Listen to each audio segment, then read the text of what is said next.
Céline Prost. J'ai monté mon entreprise de vêtements pour enfants qui s'appelle Je suis en CP depuis maintenant 5 ans. J'ai eu la chance d'être la lauréate du prix OFQJ Jeune Entrepreneur d'Avenir.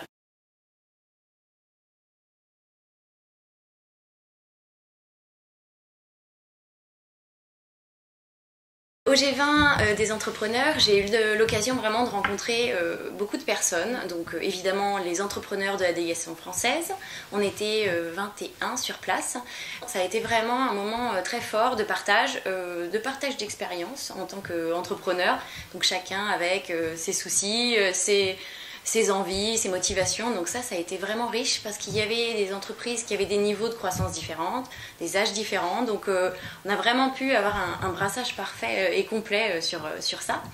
J'ai aussi rencontré des entrepreneurs d'autres pays, donc par exemple du Canada ou d'Italie, où on a pas mal échangé.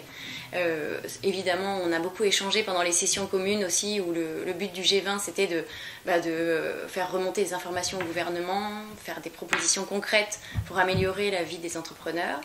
Tout ça, on a beaucoup travaillé du coup entre les différentes délégations et donc tout pays mélangé, confondu. Après, avec donc les entrepreneurs français, il y a eu moyen en fait pour le moment, donc j'ai tissé des relations d'affaires.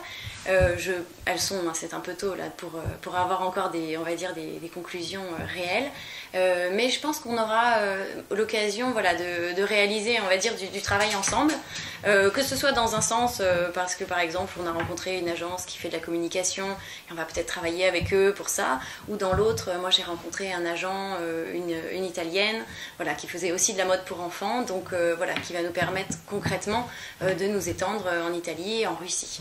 Voilà, donc tout ça c'est à suivre, mais voilà, c'était vraiment une opportunité incroyable de faire ça, donc vraiment merci.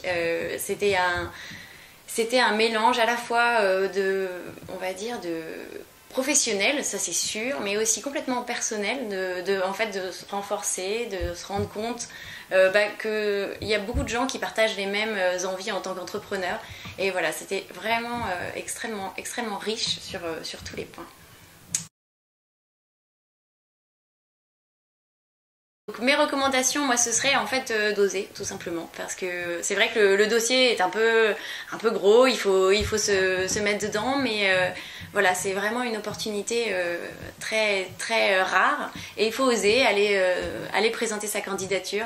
On se dit mon entreprise est trop petite, ou c'est pas assez intéressant, ou c'est pas innovant. Enfin, c'est vrai que c'est des questionnements que j'avais, et en fait voilà, il faut y aller, il faut croire, et on va dire croire en soi et oser.